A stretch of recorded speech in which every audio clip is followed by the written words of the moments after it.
సహకరించినటువంటి పెద్దలు, అతిరథ మహారథులు, లోక్సభ డిప్యూటీ స్పీకర్ గారు, అదేవిధంగా తెలంగాణ రాష్ట్రంలో తన గెలుపుతో బడుగు బలహీన వర్గాల ప్రపంచనాన్ని ఢిల్లీ కోట వరకు వినిపించినటువంటి నాయకుడు అన్న అరవింద్ అన్న,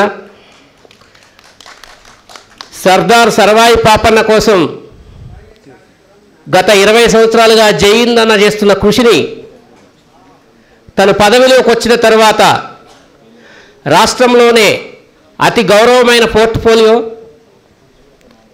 పెద్దల సభకు చైర్మన్గా ఉన్న స్వామన్న, చైర్మన్ అయిన మొదటి రోజు నుంచి ఎక్స్ చైర్మన్ అయ్యేంత వరకు కూడా తన ఇంటి ముందనే పాపన్న విగ్రహాన్ని పెట్టుకొని ప్రతి పాపన్న ప్రోగ్రాంకు ఆనాటి నుంచి ఈనాటి వరకు ఏనాడైనా మా జయిందన్నకు వెన్నుదండుగా ఉండి నేనున్న పాపన్న కోసం అని చెప్పి 7 కంటే ఆడికి తరలి వచ్చేటటువంటి స్వామన్న గారు, అదేవిధంగా అన్న మురళీ గౌడన్న గారు, ఆర్పిఐ పార్టీ తెలంగాణ ఆంధ్రప్రదేశ్ రాష్ట్రాల ఇన్ఛార్జి అధ్యక్షులు పేరం శివనాగేశ్వరరావు గారు, జై స్వరాజ్ పార్టీ జాతీయ అధ్యక్షులు కాసాని శ్రీనివాసరావు గారు, పూలే అంబేద్కర్ యువజన సంఘం రాష్ట్ర అధ్యక్షులు బండి కిరణ్ గారు, తెలంగాణ బీసీ విద్యార్థి సంఘం రాష్ట్ర అధ్యక్షులు నరేష్ చారి గారు, ముఖ్యంగా ఈ కార్యక్రమాన్ని ఇంత బాగా ఆర్గనైజ్ చేసినటువంటి సర్దార్ సర్వాయి పాపన్న ట్రస్ట్ యువసేన ప్రెసిడెంట్ పంజాల శ్రవణ్ గౌడ్ గారు, సర్దార్ సర్వాయి పాపన్న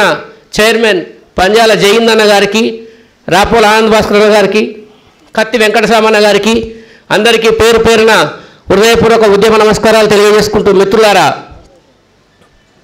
ఈ దేశంలో బడుగు బలహీన వర్గాల నాయకుల పట్ల ఆనాటి నుంచి ఈనాటి వరకు ఏనాటి వరకైనా అగ్రకులాలు వివక్షతను చూపిస్తాయి అనడంలో ఎటువంటి సందేహం లేదు.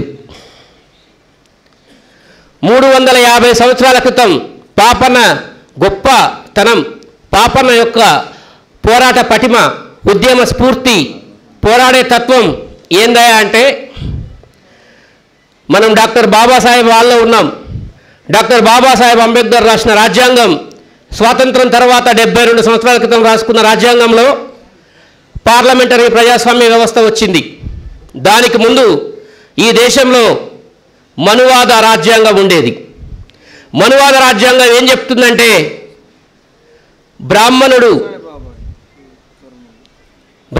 మొదటివాడు, క్షత్రియుడు రాజ్యాన్ని చేయాలి, రాజ్యాన్ని పరిపాలించాలి, వైశ్యుడు వ్యాపారం చేయాలి, శూద్రుడు ఈ పై 3 వర్గాల వాళ్లకు సేవ చేసుకోవాలని చెప్పి 73 సంవత్సరాలకు పూర్వం ఉన్న రాజ్యాంగం చెప్తుంది. 350 సంవత్సరాల క్రితం, అది రాజ్యాంగమనే అంటాం, ఫాలో అవుతాం కాబట్టి దాన్ని అప్పటి రాజ్యాంగంగా మనం మాట్లాడతాం.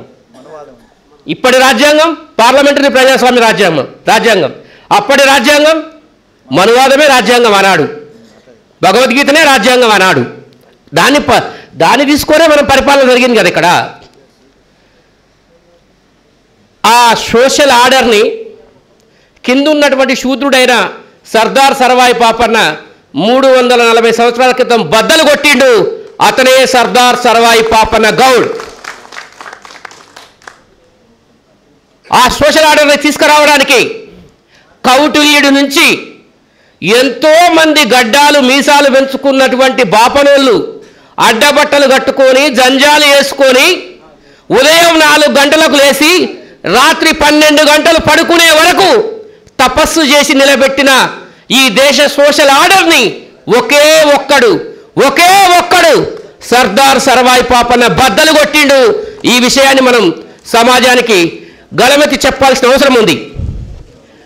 సర్దార్ సర్వాయి పాపన్న ఈ సమాజానికి అర్థం కాకుండా, ఈ సమాజానికి పరిచయం చేయకుండా ఎవరు కుట్ర చేసిర్రు అంటే సర్దార్ సర్వాయి పాపన్న ఎవరు సోషల్ ఆర్డర్ పెడితే ఆ సోషల్ ఆర్డర్ని వాళ్ళ యొక్క నిర్ణయాధికారాన్ని బద్దలు కొట్టిండో వాళ్ళే సర్దార్ సర్వాయి పాపన్నని 1 సెకండ్ వెలుగులోకి రాకుండా ఆపిరనేది మనకు స్పష్టమవుతుంది.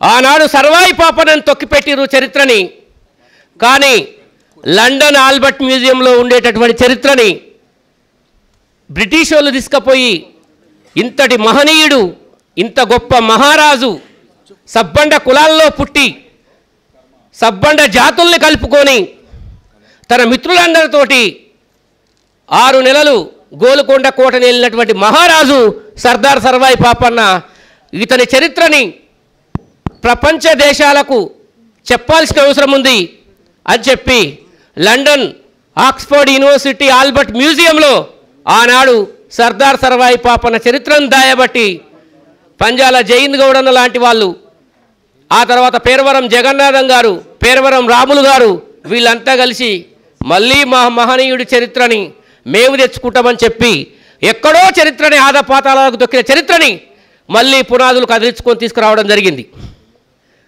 మిత్రులారా, ఒకటి ఆలోచించండి.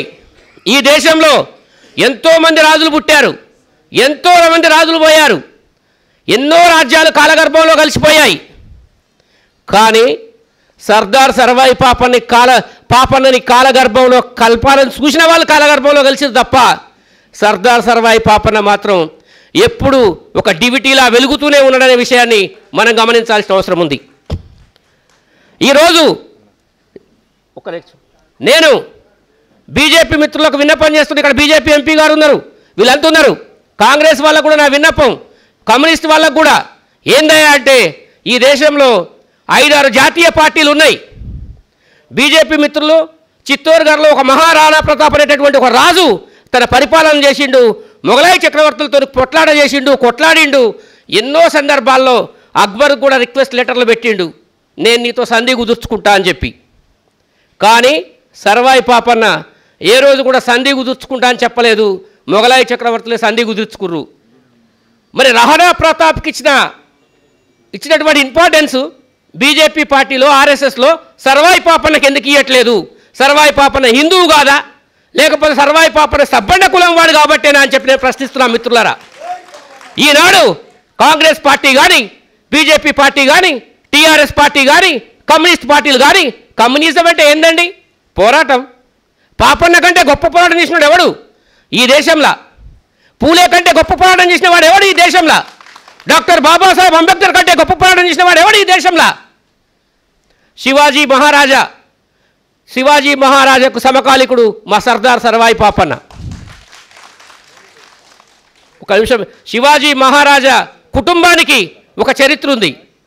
శివాజీ మహారాజా తండ్రి ఒక సామంతరాజు. పాపన్న తాళ్ళెక్కునే యువకుడు, పాపన్న పశువుల కాసుకునే యువకుడు. ఒక తాళ్ళెక్కునే యువకుడు, ఒక పశువులను కాసే యువకుడు మొఘలాయి చక్రవర్తుల్ని గడగడలాడించి వాళ్ళ గుండెల్లో పిరంగులు మోగించి వారి రాజ్యాన్ని గుంజుకోవడం అంటే మామూలు విషయమా? ఆయన చరిత్రని వెలిగెత్తి చాటడంలో మీరు ఎందుకు ఎనుక్కుపోతున్నారు? పంజాల జైన్ గౌడన్న తన ఆస్తి మొత్తం అమ్ముకొని ఒక 3 కోట్ల రూపాయలు పెట్టి ఎప్పుడో 2003లో సినిమా తీస్తే కానీ ఈ గౌడ ప్రజానీకానికి, ఈ బహుజన ప్రజానీకానికి, ఈ పార్టీలకు కనువిప్పు కాలేదు. ఆనాటి నుంచి ఈనాటి వరకు పాపన్న గురించి పడని బాధ లేదు. తను తింటుండో తినట్లేదో, తన కుటుంబం ఏమవుతుందో ఎవరికీ తెలియదు. కానీ పాపన్నని మాత్రం ఎప్పుడు వీరుడుగానే అభినవ సర్దార్ సర్వాయి పాపన్నగా పంజాల జైన్ గౌడన్ ఉన్నాడు. ఈనాడు నీ జెండాలు మోసి మోసి మోసి నా భుజాలు కమిలిపోయినాయి, నీ జెండాలు మోసి మోసి మోసి నా భుజాలు కమిలిపోయినాయి, నీకు స్లోగన్ కొట్టి కొట్టి కొట్టి నా గొంతు పగిలిపోయింది. ఈరోజు నా జాతి బిడ్డ పాపన్న కోసం మాట్లాడితే నా గొంతు పులకరిస్తుంది, నా భుజం గాయం మానుతుంది అని చెప్పి ఈ సందర్భంగా నేను తెలియజేస్తున్నాను. పంజాల జైన్ గౌడన్నకు తెలంగాణ బీసీ సంక్షేమ సంఘం ఎప్పుడంటే అప్పుడు అందుబాటులో ఉంటుంది. పాపన్న జెండాను మోయడానికి, పూలే జెండాను మోయడానికి, నారాయణ గురువు జెండా మోయడానికి, సర్దార్ గౌతులచ్చన జెండా మోయడానికి, పెరియార్ జెండా మోయడానికి అని చెప్పి ఈ సందర్భంగా మిత్రులందరికీ తెలియజేస్తున్నాను. ఈ అవకాశం ఇచ్చిన సోదరులందరికీ సర్దార్ సర్వాయి పాపన్న ట్రస్ట్కు హృదయపూర్వక నమస్కారాలు తెలియజేసుకుంటున్నాను. జై పాపన్న, జై పాపన్న. కొనసాగిస్తాం పాపన్న ఆశయాలను. Thank you.